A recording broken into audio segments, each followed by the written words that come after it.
আল্লাহ বলেন, ইয়া আইয়ুহাল্লাযীনা আমানুত্তাকুল্লাহা হাক্কা তুকাতিহি ওয়া লা তামুতুন্না ইল্লা ওয়া আনতুম মুসলিমুন। তোমরা যারা ঈমান এনেছো, আমি আল্লাহরে ভয় করার মতো ভয় করো এবং পরিপূর্ণ মুসলমান না হয়ে মৃত্যুবরণ করো না। এই কথা জানিয়েছেন তিনি কি? আমার মুসলমানরা আমরা সবই জানি।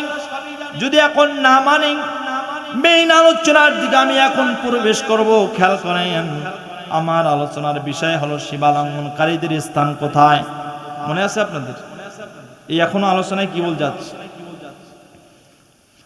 এতটুকু কথা এতক্ষণ ধরে বললাম, এটার একটাই কারণ, যদি কোরআন হাদিসের বাইরে জীবন পরিচালনা করা হয়, আল্লাহ এদেরকে সীমালঙ্ঘনকারী বলেন।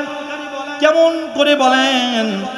আল্লাহ বলেন, নাফরমান, তোরে আমি বানাইলাম, কিছুক্ষণ আগে যে বললাম, আল্লাযী খলাকাকা ফাসাওয়াকা ফাআদালাক, আমি আল্লাহ তাআলা তোমার সৃষ্টি করলাম সুঠাম গঠনের অধিকারী বানায়া। শুধু সুঠাম গঠনেই করলাম না, ফি আই সূরাতিন মা শাআ রাক্কাবাক, বলি আল্লাহু আকবার। এবং সুঠাম গঠন দেওয়ার পর আমি আল্লাহ তাআলা সুন্দর একটা সূরত দিলাম। চোখের জায়গায় চোখ দিলাম, কানের জায়গায় কান লাগায় দিলাম, যেটা যেখানে প্রয়োজন বান্দা সেটা সেখানে লাগায় দিলাম। এরপরে কেন তুমি আমার আনুগত্য করবা না? আলাম নাজআল লাহু আইনাইন, আমি আল্লাহ তাআলা দুইটা সুন্দর চোখ তোমারে দিলাম, বলি সুবহানাল্লাহ। ওয়া লিসানাও ওয়া শাফাতাইন, ও বান্দা, এত দয়া দিয়া মায়া দিয়া আমি আল্লাহ বানাইলাম, তোমারে কিছু খাইতে হবে। দুনিয়াতে ক্ষুধার্ত অবস্থায় থাকতে পারবে না, খাওয়া লাগবে। এই জন্য খাইতে যদি পারো, সুন্দর একটা জিহ্বার ব্যবস্থা যিনি করে দিলেন তিনি কি? ওয়ালিসানাও ওয়া শাফাতাইন, বান্দা সুন্দর একটা জিহ্বার ব্যবস্থা আমি আল্লাহ করে দিলাম। এই যে খিচুড়ি খাবেন, জিহ্বা না থাকলে খাইতে পারবেন, এই জিহ্বা ব্যবস্থা করে দিয়েছেন তিনি কে? এখন সেই আল্লাহর কাছে যদি ইবাদত ছাড়া যায়, কোরআন ছাড়া যায়, আমল ছাড়া যায়, আল্লাহ বলে, বান্দা তুই আসবি, তোর জন্য জাহান্নাম ওতপ্রোতে বসায় রাখছি। জাহান্নাম কি বসায় রাখছে বলেন? জাহান্নাম ওত পেতে বসে আছে। সীমালঙ্ঘনকারী দুনিয়া থেকে বিদায় নেওয়ার পর যখন কবরে আত্মীয় স্বজনরা রেখে আসবে, ইয়াখরিজুনানি মিন বাইতি, ঘর থেকে বের করে যখন কবরে রেখে আসবে, আল্লাহ এই দিকে বলেন, ইন্না জাহান্নামা কানাত মিরসাদা। ও সীমালঙ্ঘনকারী, শোনো শোনো, আমি আল্লাহ তাআলা তোমার জন্য জাহান্নাম ওত পেতে বসায় রেখেছি। যেদিনে তুমি দুনিয়া থেকে চলে আসবা, ওই দিনে জাহান্নাম তোমায় পাকড়াও করবে। লিত্তাগিনা মাআবা, আর এটাই হবে সীমালঙ্ঘনকারীদের জন্য আবাসস্থল। সীমালঙ্ঘনকারীদের জন্য থাকার জায়গা কোথায় বলেন? আরো জোরে বলুন। কি বা ঘুমাইতেছে? আরে বা না, নড়াচড়া করবা রে। হ্যাঁ, বয়স তো কম হয় নাই, যারা মুরব্বী হয়েছেন মোটামুটি মাশাআল্লাহ। না শোনেন, ঠান্ডা লাগছে কি দাদা? না ঝাঁকুনি দেন কেন? খেয়াল করেন, যদি মারা যায় সীমালঙ্ঘনকারী হয়ে, আল্লাহর আনুগত্য না করে দুনিয়া থেকে যদি বিদায় নিয়ে কবরে যায়, খেয়াল করেন, অনেক মানুষ কবরে চলে গেছে। এখানে যারা আছেন, কারো মা নাই, কারো বাবা নাই, অন্ধকার কবরে চলে গেছে। আপনার আমার মাও কবরে চলে গেছে। অনেকেরই মা নাই, বাবা নাই, অন্ধকারে কবরে গেছে। ও বন্ধু, অনেক মানুষের মা দুনিয়া থেকে বিদায় নেওয়ার 10 বছর 15 বছর হয়েছে। কবরটা যদি খনন করেন, মার অস্তিত্ব খুঁজে পাবো না। কথা বলেন না কেন? দাফনের কাফন পাবো কিনা এটাও সন্দেহ হয়েছে। আহারে মুসলমান, এই আল্লাহ সুন্দর করে বলে দিলেন, বান্দা দয়া দিয়া মায়া দিয়া বানাইলাম, যদি সীমালঙ্ঘনকারী হয়ে কবরে আসো, এই কবরে তুমি কয়দিন জাহান্নামে থাকবা? 1 দিনের জন্য, 2 দিনের জন্য, 3 দিনের জন্য না, না, না। লাবিসিনা ফিহা ইকাবা। যদি সীমা লঙ্ঘনকারী হয়ে কবরে যাওয়া যায়, নাফরমান হয়ে যদি কবরে যায়, আল্লাহ বলেছেন শতাব্দীর পর শতাব্দী তোমাকে জাহান্নামে থাকতে হবে। আপনি চিন্তা করেন, শতাব্দীর পর শতাব্দী কারে বলে? শতাব্দীর পর শতাব্দী, যুগের পর যুগ, বছরের পর বছর কোথায় থাকতে হবে? কি কারণে? যদি নামাজ আদায় না করি, সীমা লঙ্ঘনকারীর মতো চলাফেরা করি, কোরআনের সাথে সম্পর্ক না করি, ভালো মানুষদের সাথে না থাকি, ভালো মানুষের সোহবতে না থাকি, কোরআন বিরোধী কাজ যদি করি, রসুল বিরোধী কাজ যদি করি, থাকতে হবে কোথায়? জোরে বলেন কোথায়? মুসলমান জোরে বলেন কোথায়? কত বছর কেটে যাবে?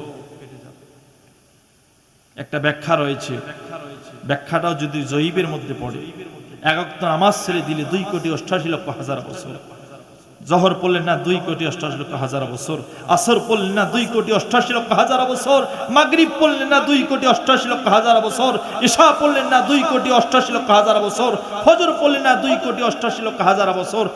একদিনে কত হাজার কোটি বছর আপনি জাহান্নাম কামাই করলেন, এটা কম্পিউটার, ক্যালকুলেটর, পৃথিবীর কোনো হিসাব করার মেশিন নাই সেখানে যোগ করলেন।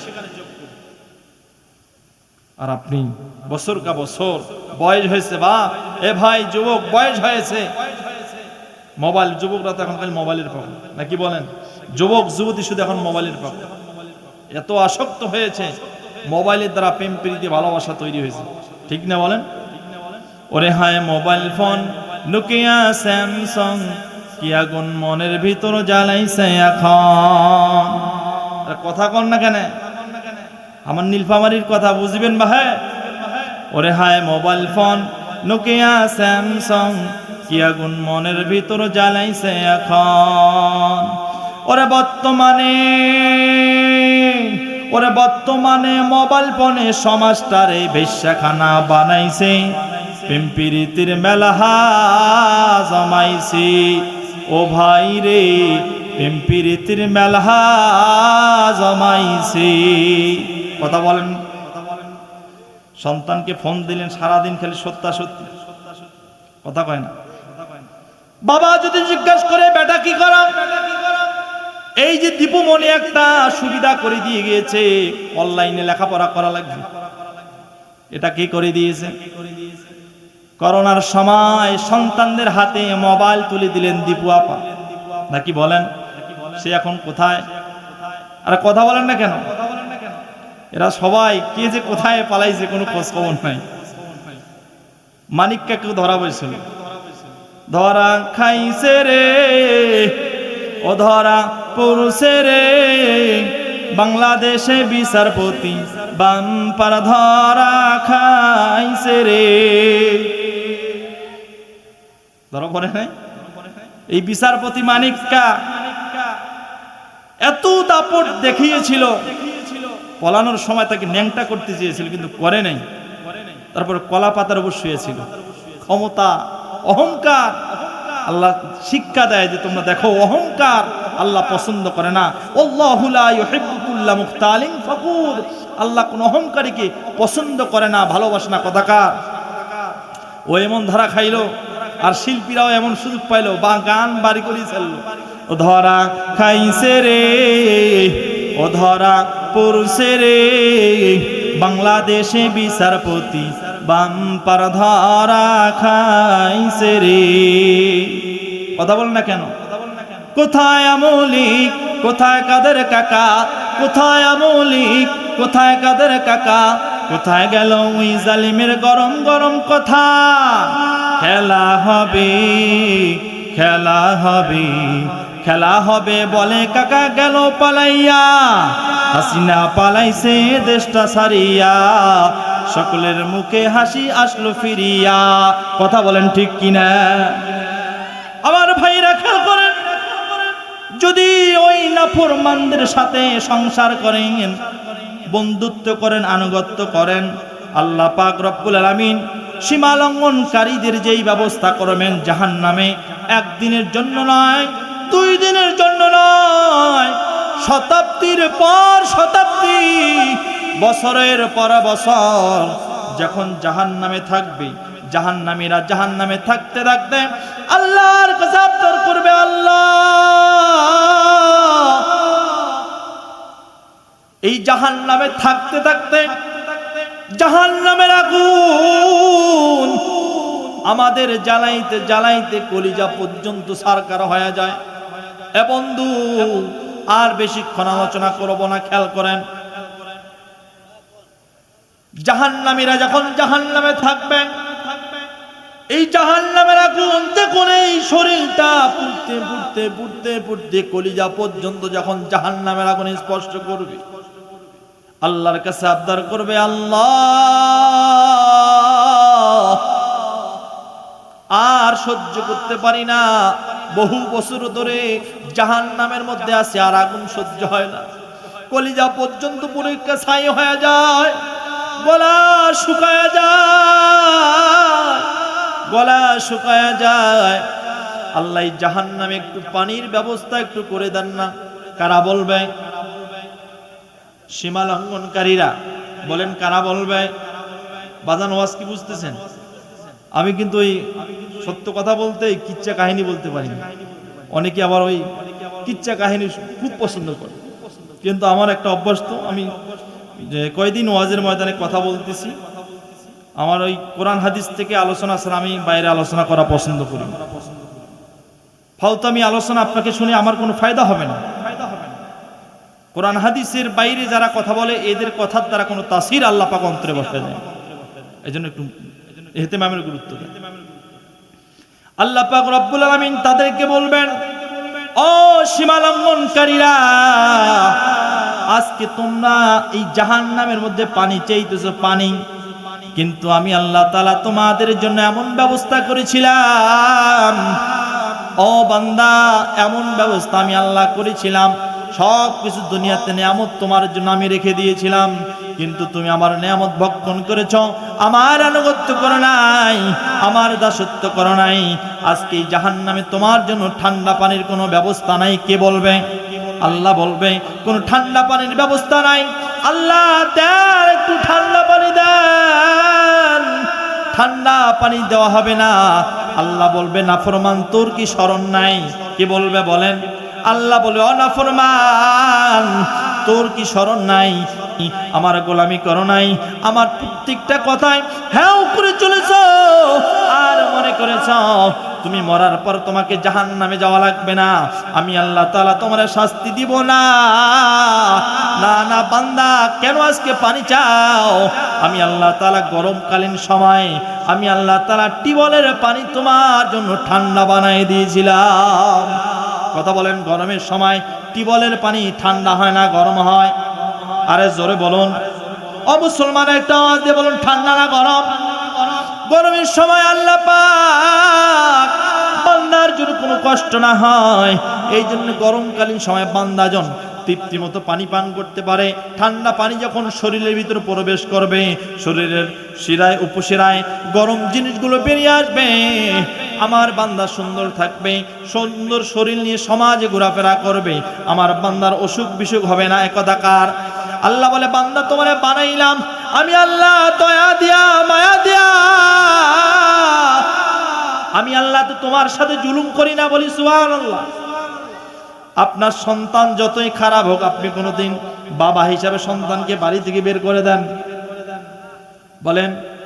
কোনোদিন আপনার সন্তানকে আপনি বলেছেন, বেটা যা, বেরিয়ে যা, তোর মতো কুলাঙ্গার সন্তান আমার দরকার নাই? যদিও এইভাবে বলেন, সন্ধ্যা হলে স্ত্রীকে বলেন, ও জরিনার মা, জরিনা কোথায়? ও সুলাইমানের মা, সুলাইমান কই? সেখন স্ত্রী বলে, কেননা সকালে বকা দিলেন, গেদা তো বাড়ি থেকে বেড়ে গেছে। সিরাজগঞ্জে কি বলে? গেদা বলে না? ছেলেদের কি বলে? আর কন্যা বাহে, ছেলেদের কি বলে? গেদা। সকালে গেদারে বকা দিলেন, গেদা তো আর আসে নাই বাড়িতে। স্ত্রীরে বলে, খুঁজ, কই গেছে, কোথায় গেছে, কার বাড়িতে আছে? ও দুপুর দিয়ে খায়, সকাল দিয়ে খায় না, একটু ডাকা নিয়ে আয়। বাবা সকালবেলা এমন বকা দিল, আবার রাত্রিবেলায় কেন সন্তানকে ডাকে? সুন্দর মস্তিষ্ক দিয়ে একটু বোঝার চেষ্টা করুন। ডাকে এই জন্য বাবার দিলের মধ্যে আল্লাহ সন্তানের প্রতি দয়া ঢেলে দিয়েছে, বলি সুবহানাল্লাহ। এই জন্য সন্তানকে সকালে যদি বকা দেয়, সন্ধ্যায় যদি সন্তান না পায়, ওই বাবা রাত্রিবেলায় সন্তানকে তালাশ করে। আল্লাহ পাক রব্বুল আলামিন ঠিক ততরূপ আপনাকে আমাকে সৃষ্টি করেছে, যেটা যেখানে প্রয়োজন সেটা সেখানে লাগাই দিয়েছে। আল্লাহ এই জন্য বারবার দয়া দিয়ে মায়া দিয়ে ডাকে, বান্দা তুমি কি আমারে নিষ্ঠুর মনে করো? তুমি কি আমারে নিষ্ঠুর মনে করো? না না বান্দা, তুমি আবার নিষ্ঠুর মনে করো না। আমি আল্লাহ তাআলা কুদরত দিয়া মায়া দিয়া, আমি আল্লাহ দয়া দিয়া তোমারে বানাইছি। বান্দারে তোমার সাথে আমি আল্লাহ অনুপরিমাণ জুলুম করি না, বলি সুবহানাল্লাহ। বলবেন হুজুর কথা কোথায় পেলেন? আল্লাহ কোরআনের মধ্যে বলেছেন, ইন্নাল্লাহা লা ইয়াযলিমু মিসকালা যাররা ওয়া ইন তাকু হাসানাতান ইউদাইফাহা ওয়া ইউতি মিন লাদুনহু আজরান হাসানা, বলি আল্লাহু আকবার। আল্লাহ বলে, বান্দা ও বান্দা শোনো শোনো, ইন্নাল্লাহ নিশ্চয় আমি আল্লাহ, লা ইয়াযলিমু লামে তাগিদ দিয়ে আল্লাহ বলেন আমি বান্দা তোমার সাথে জুলুম করি না, বলি সুবহানাল্লাহ। বলেন কে জুলুম করে না? তাহলে কেন জুলুম আমরা মনে করি? বান্দা যদি অন্যায় কাজ করে, কাজটা যদি করেও ফেলে, হাদিসের মধ্যে আসছে বান্দা অন্যায় কাজ যদি করে, অন্যায় কাজ করার পরিকল্পনা করে, তাও ফেরেশতারা গুনাহ লেখে না। যদি গুনাহ করে ফেলে, আল্লাহ অপেক্ষায় থাকে, ফেরেশতাকে বলে, ফেরেশতা থাম থাম, কলমটা ঘুরাইও না, কলমটা ঘুরাইও না। দেখি আমার বান্দা যে গুনাহটা করেছে, এই গুনাহের জন্য অনুতপ্ত হয়ে যদি আমার কাছে মাপ চায়, ও ফেরেশতা একটু অপেক্ষা করো, বান্দা আমার গুনাহ করেছে, তবে গুনাহ লেখো না, লিখো না, আমার বান্দাকে একটু সময় দাও। যদি গুনাহ করার পর আমার বান্দা আমার কাছে মাপ চায়, ও ফেরেশতা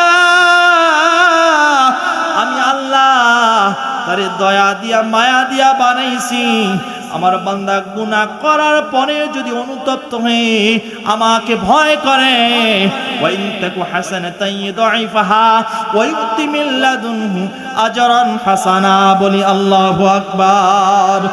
বান্দা যদি গুনাহ করার পর অনুতপ্ত হয়, হওয়ার পর রব্বে কারীমের কাছে বারবার বলে, আল্লাহ আমি গুনাহ করে ফেলেছি, আমি গুনাহ করতে চাই নাই, কিন্তু এখন আমার ভিতরে কম্পিত হচ্ছে, ভয় ভীতি হচ্ছে, আল্লাহ তুমি আমারে মাফ করে দাও। এইভাবে যদি বান্দা তওবা করে, গুনাহ করছে, যেই গুনাহ হয়েছে ওই গুনাহটারে পরিবর্তন করে দিয়ে আল্লাহ পাক তার আমলনামায় আমলের সব বসায় দিবে, বলি সুবহানাল্লাহ। এই হচ্ছে সেই আল্লাহ। এই জন্য আল্লাহ বলে, বান্দা মাঝে মধ্যে একটু বিপদ আপদ চাপায় দেই, কারণ সমাজে এমন মানুষ আছে আল্লাহরে দোষারোপ করে কি করে না? কেমন মানুষ আছে বলেন তো? যে এত মানুষ থাকতে, আল্লাহ এত মানুষ থাকতে কেন আমারে গজব চাপাই দিচ্ছ? আমারে এত অভাব, সমাজে এত মানুষ থাকতে কেন আমার প্রতি এত জুলুম? কথা বলেন না কেন? বলে কি বলে না? আল্লাহ বলে, বান্দা শোনো, আমি আল্লাহ কেন চাপাই দেই? বহু বছর ধরে আমি তোমার জবান থেকে আমার নামটা শুনি না। আল্লাহু আকবার। বান্দা যখন আল্লাহরে ভুলে যায়, অসুখ যখন বান্দার শরীরের প্রয়োগ হয়, বান্দা যখন অসুস্থ হয়, ডাকে কারে? আরে জোরে বলেন না, কারে ডাকে? আরো জোরে বলুন, কারে ডাকে? এমন অসুস্থ হয়েছে, মৃত্যু সরজায়, সবার কাছে মাপ চায়, ভাই আমারে মাফ করুন, ভাই আমি আর থাকবো না। বলে কি বলে না? আর বলে কি বলে না? সবার কাছে মাপ চায়, আর বলে আমার জন্য দোয়া কইরো, আমি মনে হয় আর বাঁচবো না। আল্লাহ আমার এমন অবস্থা বানায় দিয়েছি। এই জন্য আল্লাহ বলে, মা আসাবা মিন মুসিবাতিন ইল্লা বিইذনিল্লাহ। আমি আল্লাহ এই জন্য বিপদ আপদ মুসিবত চাপায় দেই। বান্দারে বহু বছর হয় তুমি তোমার মুখ থেকে আল্লাহরে আল্লাহ বলে ডাকো নাই, এই জন্য তুমি যেন আমারে ডাকো, তুমি যেন আমারে ডাকো, এই জন্য আমি আল্লাহ বিপদ চাপাই দিলাম। এই বিপদের মাধ্যমে তুমি আমারে যদি ডাকো, আমি আল্লাহ তাআলা তোমারে বিপদ মুক্ত করে দেই। বলি সুবহানাল্লাহ। এমন সময় আছে বিপদ দেখা যায়, উদ্ধার করেন কে? যারা বলুন কে? এই জন্য বলে নাফরমান দুনিয়া থাকা অবস্থায় অনেক নিয়ামত তোমারে খাওয়াইছি, কিন্তু তুমি মনে করো নাই কবরে গেলে মনে হয় কিছু হবে না। এমন কাফের মার্কা লোক আছে না নাই? জোরে বলুন আছে না নাই? এরা শুধু কাফের নয়, উলাইকা হুমুল কাফিরুনা হাক্কা, এরা বর্তমান সময়ের হক্কানি কাফের। এই জন্য আল্লাহ বলেন তোরে অনেক নিয়ামত খাওয়াইছি, কেন তুই মানলি না? আল্লাহ পাক বলেন লা ইয়ারজুকুনা ফিহা বারদাও ওয়ালা শারাবা। আল্লাহর কাছে যখন আবদার করবে কিসের জন্য বলেন? ঠান্ডা পানির জন্য। কিসের জন্য বলেন? আল্লাহ বলবে আজকে এই জাহান্নাম ঠান্ডা না গরম? বলেন জাহান্নাম ঠান্ডা না গরম? সেখানে ঠান্ডা পানির ব্যবস্থা থাকবে। আল্লাহ বলে নাফরমান এই সীমালঙ্ঘনকারী, এই জাহান্নামে ঠান্ডা পানির ব্যবস্থা নাই, এই জাহান্নামে ফুটন্ত গরম পানির ব্যবস্থা। ইল্লা হামিমাও ওয়া গাসসাকা। ও সীমালঙ্ঘনকারী শোনো শোনো, এই জাহান্নামে তোমার জন্য দুইটা খাদ্য বরাদ্দ করে রাখছি। কয়টা খাদ্য বলেন? আরো জোরে বলুন কয়টা? সীমালঙ্ঘনকারী যারা হবে, কোরআন বিরোধী যারা হবে, রাসূল বিরোধী যারা হবে, মৃত্যুর পর যখন জাহান্নামে শতাব্দীর পর শতাব্দী থাকবে, বছরের পর বছর থাকবে, জাহান্নামের আগুন কলিজা পর্যন্ত পুড়তে পুড়তে গলায় যখন পিপাসা লাগবে, পানি খাওয়ার জন্য আবদার করবে, আল্লাহ বলবে বান্দা এই জাহান্নামে দুইটা খাদ্য তোমার জন্য আমি আল্লাহ বরাদ্দ করেছি। কয়টা?